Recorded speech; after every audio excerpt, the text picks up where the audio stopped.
nous ne viendrons pas à ta pendaison de crémaillère. Ton frère vient aussi d'emménager, m'a envoyé mon père par texto. J'ai répondu, ce n'est pas grave, papa. Il n'avait aucune idée que ma maison était une villa de 12 millions d'euros présentée sur Bravo. Quand l'épisode a été diffusé, ils n'ont pas arrêté de m'appeler. Ce message a tout changé. Ce n'était pas un message de rupture ou une mauvaise nouvelle du travail. Il venait de mon propre père, me disant qu'il ne viendrait pas à ma pendaison de crémaillère. Je m'appelle Nina. Et ce message a changé le sens de tout ce que j'avais jamais construit. Il disait, nous ne viendrons pas à ta pendaison de crémaillère. Ton frère vient aussi d'emménager. Pas d'appel, pas d'excuse. Juste une simple phrase, plus froide que la pluie de Seattle. Je l'ai lu 2 fois, puis j'ai répondu, ce n'est pas grave, papa. J'ai posé mon téléphone, écran vers le bas, sur la table de la salle à manger et j'ai fixé son reflet. Du chêne que j'avais dessiné moi-même, lisse et brillant sous la faible lumière côtière. Demain, l'équipe de Bravo arriverait pour filmer la scène d'ouverture de leur nouvelle émission de design. Pour tout le monde, c'était une autre étape importante dans ma carrière, un autre épisode dans une case horaire de grande écoute. Mais pour moi, c'était la première fois que mon nom apparaîtrait à l'écran sans être caché derrière celui de quelqu'un d'autre. La villa autour de moi était silencieuse. Pourtant, chaque mur portait l'écho des années de travail qu'il m'avait fallu pour atteindre ce moment. J'avais planifié la soirée dans les moindres détails, la mise de table, l'éclairage, même la chanson qui jouerait quand maman et papa franchiraient la porte. Mais maintenant, ils ne viendraient pas. Pourtant, je n'ai pas effacé le message. Je l'ai laissé sur mon téléphone. La preuve que parfois, le silence parle plus fort que l'amour. Si vous avez déjà tout donné simplement pour être vu, pour n'être accueilli que par le silence, cette histoire est pour vous. Restez jusqu'à la fin. Vous pourriez réaliser que le silence peut être la réponse la plus forte de toutes. Tout a probablement commencé un matin gris de Thanksgiving, quand j'avais 16 ans. L'odeur de cannelle et de citrouille rôtie emplissait l'air pendant que ma mère s'affairait entre la cuisinière et le comptoir, fredonnant doucement un air de la vieille radio. Mon père se tenait à proximité avec son caméscope, narrant toute la scène, comme si nous étions les vedettes d'une publicité de vacances parfaite. Mon frère Evan était au centre de tout, remuant la pâte avec une énergie exagérée, s'attirant rire et éloge à chaque mouvement. Maman l'appelait son miracle des fêtes et papa ne pouvait s'empêcher de le filmer. J'ai essayé d'aider en tendant la main vers le saladier, mais maman l'a doucement retiré de mes mains en disant « Ma chérie, laisse Evan s'en occuper ». Je me suis écarté et j'ai fait semblant de ne pas m'en soucier. Ils ont tous ri quand il a renversé de la farine sur le comptoir, et papa a capturé chaque seconde comme si c'était le clou de la journée. Je me tenais près de l'évier, m'essuyant les mains, attendant que quelqu'un remarque que j'avais déjà nettoyé la vaisselle, plié les serviettes et disposé les assiettes dans un ordre parfait. Personne n'a regardé dans ma direction. Chaque sourire, chaque mot d'affection tournait autour d'Evan. Quand j'ai suggéré une idée pour le centre de table, quelque chose de simple avec des pommes de pin et des bougies, papa a baissé la caméra un instant et m'a jeté un regard. Ne ramène pas tout à toi, Nina. Son ton était calme, presque indifférent, mais les mots m'ont frappé durement. J'ai ravalé ma réponse et je me suis détourné, essayant de me concentrer sur le rythme régulier des bruits de la cuisine. Evan a fait une autre blague sur la dinde. Maman a applaudi et papa a repris le tournage. Le monde autour de moi semblait tourner parfaitement sans moi. Plus tard cet après-midi-là, la maison sentait les légumes rôtis et les tartes. J'ai posé un petit cadeau sur la table de la salle à manger, une carte peinte à la main avec une citation sur la gratitude. Ce n'était pas grand-chose, mais j'avais passé des heures à la peindre la nuit précédente. Au moment où tout le monde s'est assis, la carte avait été poussée sur le côté, à moitié cachée sous une pile de magazines. Evan a mené la prière ce soir-là, sa voix forte et chaleureuse. Quand il a terminé par une blague sur le fait d'être l'enfant préféré, les rires ont rempli la pièce. J'ai souri avec eux, mais une douleur silencieuse s'est installée quelque part au fond de moi, du genre qui ne s'estompe pas facilement. Le dîner s'est déroulé au même rythme que je connaissais depuis des années. Papa a interrogé Evan sur l'école, maman a raconté des histoires sur ses matchs de football, et je suis restée silencieuse, proposant de remplir les verres ou de passer les plats. Les plus petits gestes étaient ma façon d'essayer d'appartenir, mais ils semblaient invisibles. Je me souviens avoir pensé que le silence pourrait être plus facile que d'essayer d'être entendu. Quand les assiettes ont été vidées que les rires se sont calmés, j'ai commencé à débarrasser la table. Maman m'a rejointe un instant, me tendant une pile d'assiettes. « Tu aides si bien », a-t-elle dit en souriant avant de se retourner vers papa pour parler des candidatures d'Evan à l'université. Ces mots étaient gentils, mais ils n'ont pas atterri là où elle le voulait. L'assistante. Voilà ce que j'étais devenu. J'ai fait la vaisselle lentement, mon reflet pâle dans la fenêtre de la cuisine. Dehors, le ciel de Seattle était devenu sombre, de ce gris qui avale tout. À l'étage, la voix d'Evan résonnait faiblement alors qu'il jouait de la guitare. J'ai séché mes mains, suis allé dans ma chambre et j'ai ouvert le petit carnet que je gardais toujours sous le lit. Le papier sentait légèrement la peinture et l'encre. J'ai écrit une seule phrase cette nuit-là, la seule chose que je savais me promettre. Un jour, ils se souviendront de moi sans que j'aie à le demander. 4 ans plus tard, j'ai quitté Seattle avec une seule valise et trop de mots non dits. L'air du matin était humide, du genre qui s'accroche à la peau comme un rappel de ce que vous laissez derrière vous. Ma mère se tenait près de la porte, se tordant les mains, tandis que mon père gardait les yeux fixés sur l'allée. Evan m'avait déjà serré dans ses bras, un au revoir rapide et distrait, avant de partir retrouver ses amis. J'attendais quelque chose de plus, un mot, une promesse, mais rien n'est venu. Quand j'ai reçu une bourse d'études complète pour étudier la communication en Californie, j'ai pensé pour la première fois qu'il serait fier. Au lieu de cela, papa a froncé les sourcils comme si j'avais annoncé quelque chose d'insensé. La communication n'est pas stable, a-t-il dit. Tu es doué pour les détails. Pourquoi pas la comptabilité ou le droit? Maman a ajouté doucement, c'est trop loin, ma chérie. Tu ne connais personne là-bas. Je voulais lui dire que la distance était peut-être le but, que peut-être l'espace était la seule façon pour moi de respirer, mais j'ai simplement hoché la tête. Une semaine plus tard, Evan a annoncé qu'il avait été accepté dans un programme de MBA. Le salon s'est rempli d'excitation. Papa a ouvert une bouteille de vin et maman a commencé à planifier comment l'aider avec ses frais de scolarité. Je l'ai entendu dire, nous couvrirons ce que sa bourse ne couvre pas. Personne n'a mentionné ma bourse ou ne m'a demandé si j'avais besoin d'aide pour déménager. J'ai souri pendant ce moment, tenant ma lettre d'acceptation sur mes genoux comme si elle était invisible. En Californie, le soleil semblait plus brillant, mais plus solitaire. Mon appartement était un petit studio au-dessus d'une laverie qui sentait légèrement la lessive et la vapeur. Je passais mes nuits à monter des vidéos pour une petite agence de création qui payait à peine assez pour les courses.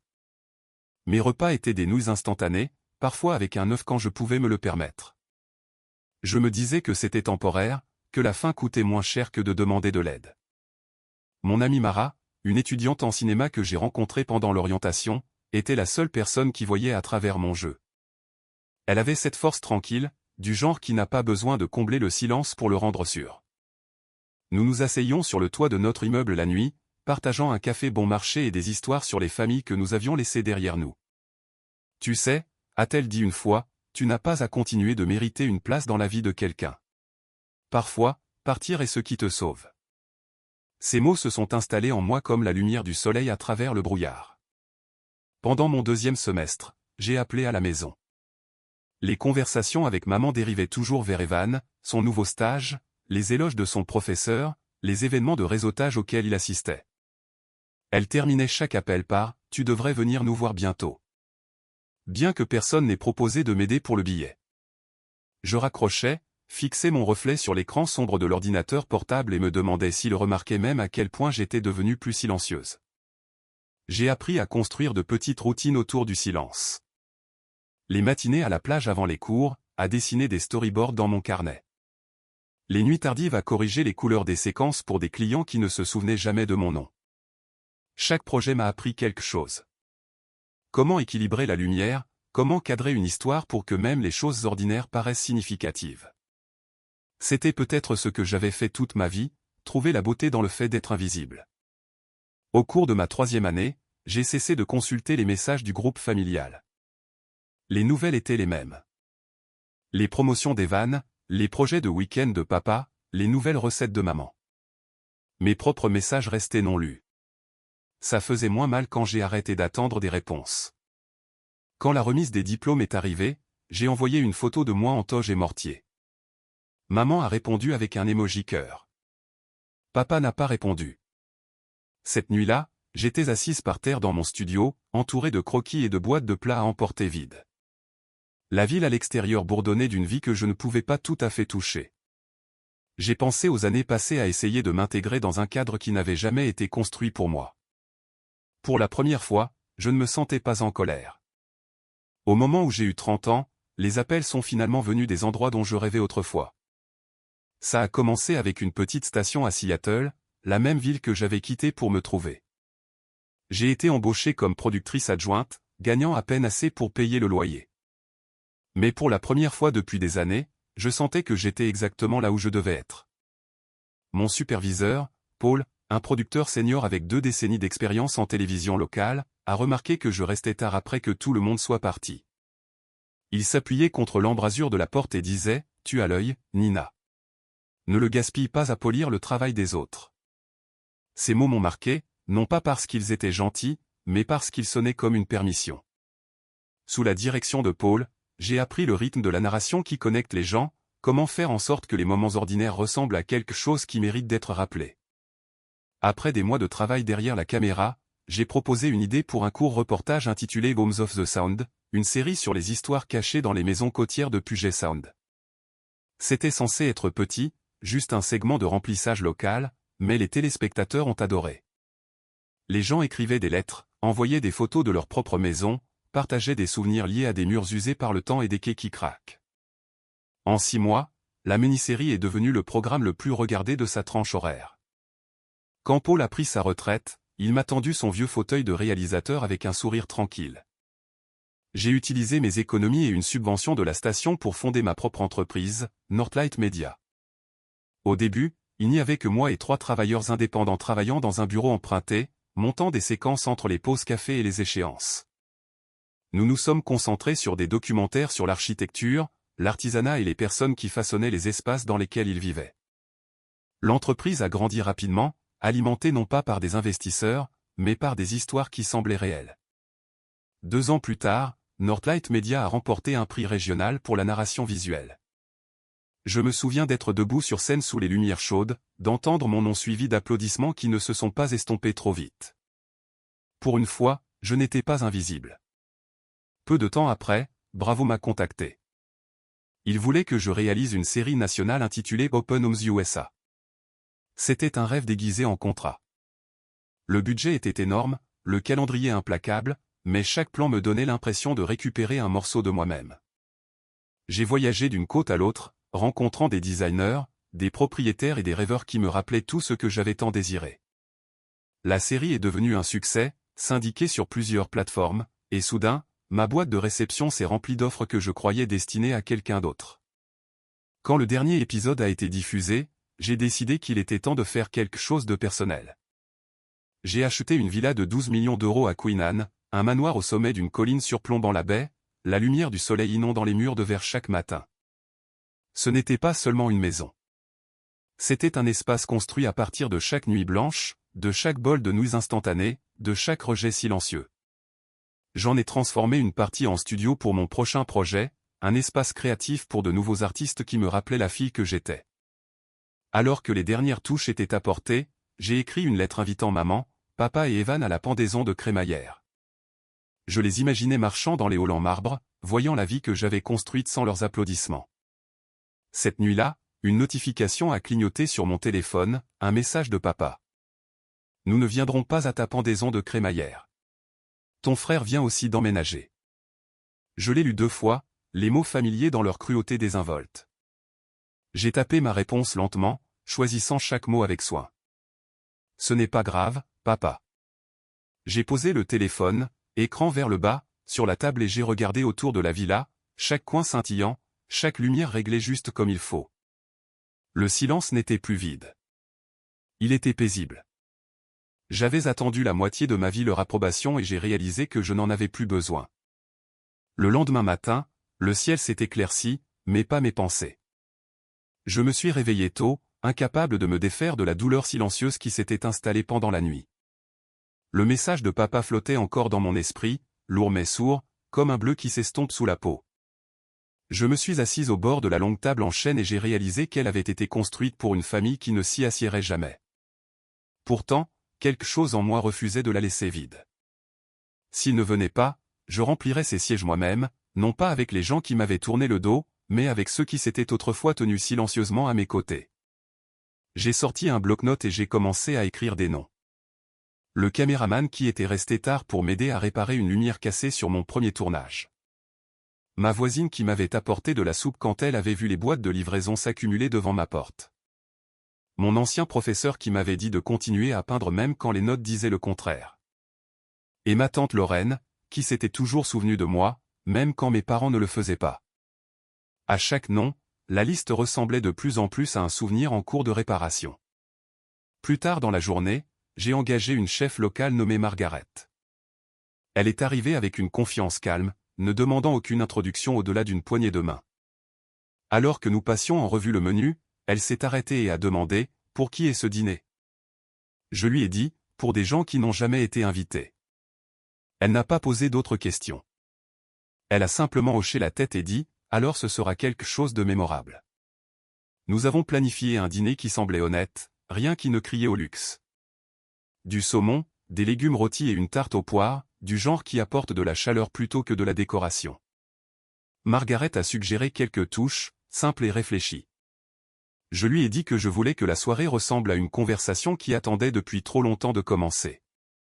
Quand les invités sont arrivés, il n'y avait pas de tapis rouge, pas de présentation, juste le son des chaussures sur le sol et des rires qui semblaient trouver leur place naturellement. Ils avaient l'air surpris, touchés, curieux, mais aucun n'a demandé pourquoi ils étaient là.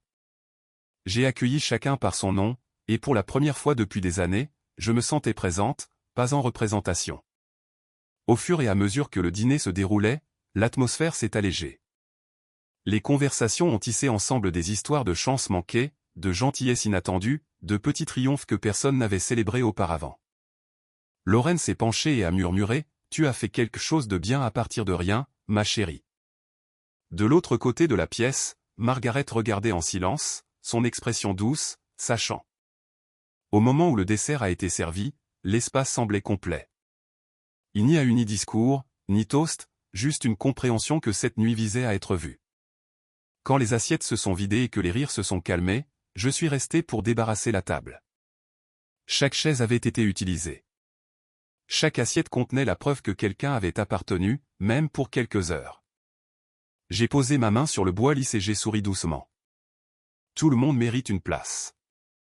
Au coucher du soleil, l'équipe était arrivée, caméra, câble et attente silencieuse.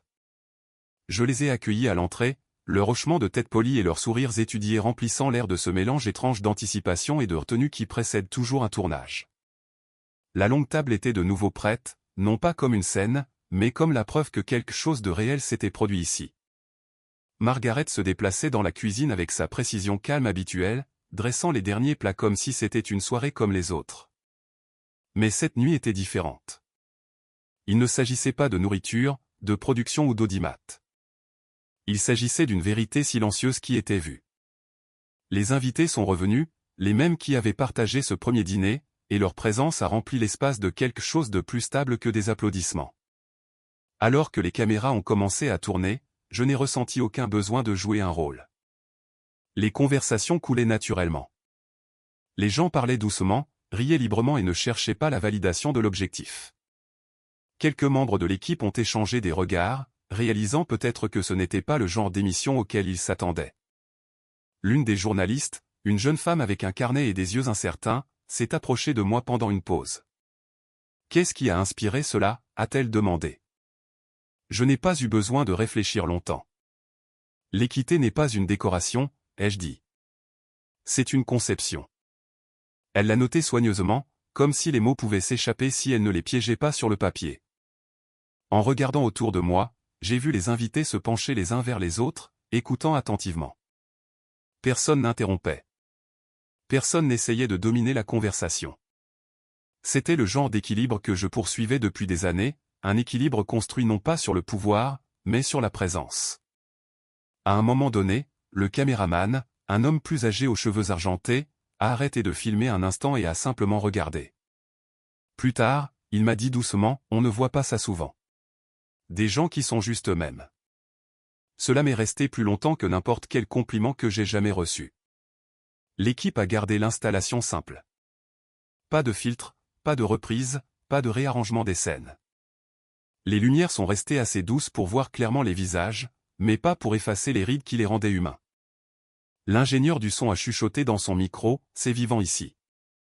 Au fur et à mesure que la soirée avançait, j'ai commencé à remarquer quelque chose de petit mais de beau, la façon dont les gens se regardaient dans les yeux sans hésitation. Personne ne baissait les yeux. Personne ne se cachait derrière des téléphones ou des excuses. Ce n'était pas parfait, mais c'était honnête. Margaret se tenait près du fond, les bras croisés, observant silencieusement comme elle le faisait toujours. Elle a croisé mon regard et a hoché la tête une fois. Son regard disait tout ce que les mots ne pouvaient pas dire. Gratitude, fierté et la connaissance partagée que certains moments n'ont pas besoin d'être encadrés pour avoir de l'importance. Le dernier plan de la nuit a capturé tout le monde encore assis, le faible bourdonnement des conversations flottant dans l'air. Le réalisateur a fait signe à l'équipe d'arrêter d'enregistrer, mais personne n'a bougé. Ils sont juste restés là, pris dans quelque chose de réel, ne voulant pas le briser. Quand les lumières se sont éteintes, je suis resté, aidant à rassembler les câbles, les microphones, les verres restants.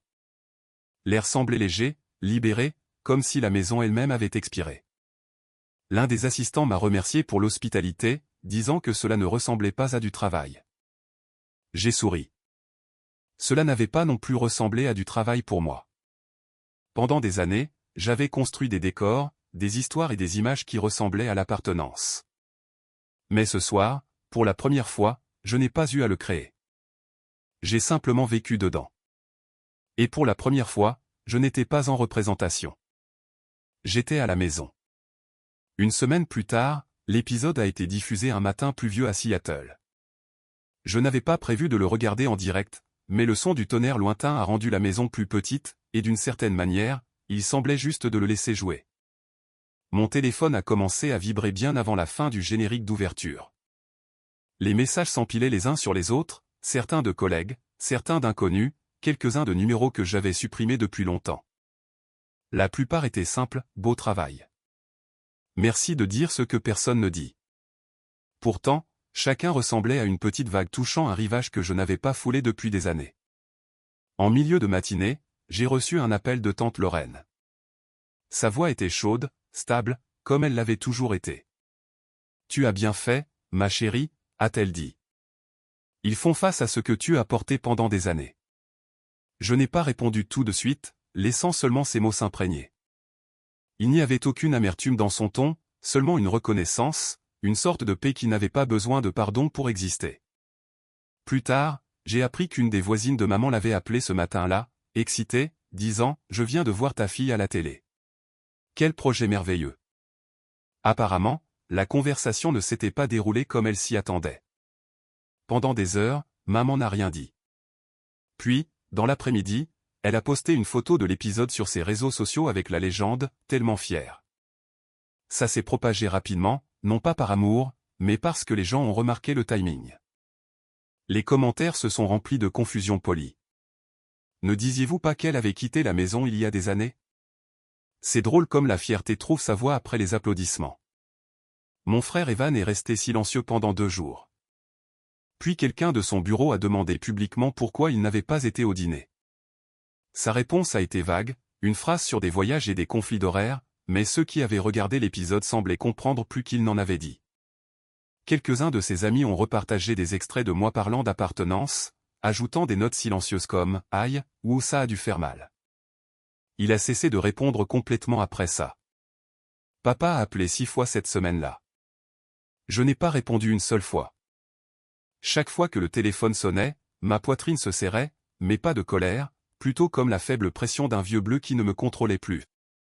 Au 7e appel, je l'ai laissé aller à la messagerie vocale et j'ai écouté plus tard. Sa voix tremblait. « Je t'ai vu. Tu as fait quelque chose de bien. Juste. » Puis le silence, une profonde inspiration. Et enfin, « Je suis fier, Nina. » C'était étrange comme ces mots, autrefois un rêve lointain, sont arrivés trop tard pour avoir de l'importance, mais pas trop tard pour guérir. Les courriels des téléspectateurs affluaient. Une enseignante de l'Ohio a écrit qu'elle avait utilisé l'épisode pour lancer une discussion en classe sur l'équité. Un architecte à la retraite a partagé comment le dîner lui avait rappelé le projet de table communautaire de sa défunte femme. Une mère a dit que sa fille adolescente avait décidé d'inviter une camarade de classe seule à déjeuner après avoir regardé. En les lisant, j'ai réalisé que l'histoire avait quitté mes mains et était devenue autre chose, quelque chose de vivant. Le soir, la pluie n'avait pas cessé. La ville à l'extérieur était floue dans des nuances d'argent et de gris. Je me tenais près de la fenêtre, un café à la main, regardant l'eau tracer des chemins sur la vitre. J'ai pensé à maman assise derrière son écran, à Evan évitant les questions, à papa tendant la main après toutes ces années. Rien de tout cela ne ressemblait à une victoire. Pas vraiment. Cela ressemblait au temps, imprévisible, purifiant, nécessaire. Lorraine a envoyé un autre texto cette nuit-là. Certaines tempêtes ne détruisent pas, elles révèlent. J'ai souri, regardant la pluie qui n'avait pas cessé une seule fois de toute la journée. Elle avait raison. Certaines tempêtes lavent plus qu'elles ne ruinent. 2 mois plus tard, j'ai de nouveau fait mes valises, mais cette fois pour la paix. Les cartons étaient plus légers, non pas parce que je possédais moins, mais parce que je ne transportais que ce qui m'appartenait. Pas d'attente, pas d'explication, pas de fantôme d'une table familiale qui n'avait jamais fait de place. J'ai loué une petite maison à Portland, près de la rivière, un endroit calme avec assez de lumière pour me rappeler que les matins pouvaient commencer sans bruit. La première nuit, j'ai dormi sans vérifier mon téléphone. Quand je me suis réveillé, je n'ai pas ressenti le besoin de regarder en arrière. Quelques jours plus tard, un courriel de mon frère Evan est apparu. L'objet était simple. Il faut qu'on parle. Je l'ai lu une fois, puis je l'ai supprimé sans répondre. Il n'y avait pas de colère dans cet acte, seulement de la clarté. Parfois, le silence n'est pas une punition, c'est une protection. Je l'avais appris à la dure, chaque appel sans réponse, chaque excuse tardive m'avait déjà appris ce que la paix exigeait, la distance. Le travail m'a suivi doucement, pas comme avant, quand l'ambition avait des dents. Bravo m'a recontacté, me demandant si je reviendrais pour une 2e saison du projet de la table. Le message était chaleureux, le ton respectueux. J'ai hésité, puis j'ai tapé lentement, oui. Mais cette fois, pas de famille, juste des histoires. Ils ont accepté immédiatement. J'ai souri, réalisant que pour la première fois de ma carrière, je ne courais pas après la reconnaissance. Je choisissais l'alignement. Les jours à Portland se sont installés dans un rythme qui semblait presque méditatif. Je me levais tôt, marchais le long du chemin au bord de la rivière et regardais l'eau capter la lumière. Mes pensées ne tournaient plus en boucle autour de conversations inachevées ou de mots que j'aurais aimé dire. Elles flottaient simplement comme du bois flotté, sans direction, mais continuant d'avancer. Margaret a appelé une fois pour prendre de mes nouvelles, disant que le thème de la nouvelle saison, appartenir sans permission, était déjà en discussion. Je lui ai dit que ça correspondait. Elle a ri, comprenant sans que j'aie besoin d'expliquer. Parfois, je passais devant de petits restaurants ou des cafés et je voyais des familles à l'intérieur, des gens parlant autour de repas partagés, leurs visages rayonnant de quelque chose que je ne pouvais plus nommer. Mais au lieu de l'envie, je ressentais du soulagement. Je ne mesurais plus ma valeur à l'endroit où je n'étais pas invité. Le calme que j'avais construit était stable, pas fragile, et je le gardais avec le genre de douceur qui ne vient qu'après s'être brisé. Des lettres de téléspectateurs arrivaient encore, transférées par le bureau de production. Une femme a écrit qu'elle avait commencé à organiser des soirées à table pour ses voisins, juste pour se rappeler que la gentillesse n'exige pas de lien de sang. Une autre a dit qu'elle avait pardonné à sa mère, mais seulement après avoir réalisé que le pardon ne signifiait pas revenir. Chaque histoire était un rappel que ce qui avait commencé comme une émission était devenu quelque chose de plus profond, une carte pour les gens qui retrouvent leur chemin vers eux-mêmes. À l'arrivée de l'automne, la ville est devenue dorée et lente. Je passais mes soirées près de la fenêtre, parfois à éditer des scénarios, parfois à ne rien faire du tout. Le silence ne ressemblait plus à une absence. Il semblait mérité. Je n'avais pas besoin de conclusion de la part de maman ou de papa, ni d'excuses d'Evan. Leur silence ne résonnait plus. Il existait simplement, comme le son du vent dans les feuilles, présent, mais plus personnel. La paix, ai-je réalisé, ne se trouve pas dans la réconciliation. Elle se trouve dans la libération. Il ne s'agit pas de pardonner à ceux qui vous ont blessé pour qu'ils puissent mieux dormir la nuit. Il s'agit de se pardonner d'avoir attendu si longtemps pour arrêter d'essayer. Un matin, j'ai préparé du café et j'ai regardé la rivière s'écouler, lente et certaine. Mon téléphone a de nouveau vibré. Un autre message d'un producteur de réseau demandant une réunion anticipée. J'ai souri, j'ai mis la notification en sourdine et j'ai pris une autre gorgée. Tout ne méritait pas une réponse. Pendant des années, j'avais dressé des tables, espérant que d'autres s'assoiraient à mes côtés. Maintenant, je comprenais enfin. La paix ne se trouve pas à leur table. J'ai construit la mienne. Parfois, la distance est le seul langage que l'amour comprend. Vous ne devez l'accès à votre tranquillité à personne, pas même à votre famille. La vie tranquille que vous construisez après le rejet est la preuve la plus éclatante de votre propre valeur. S'ils ne vous applaudissent pas, applaudissez-vous et continuez votre chemin. La force de partir ne signifie pas l'absence d'amour. Elle signifie choisir le genre d'amour qui ne fait pas mal. Parfois, la paix n'est pas donnée. Elle se construit, une limite à la fois.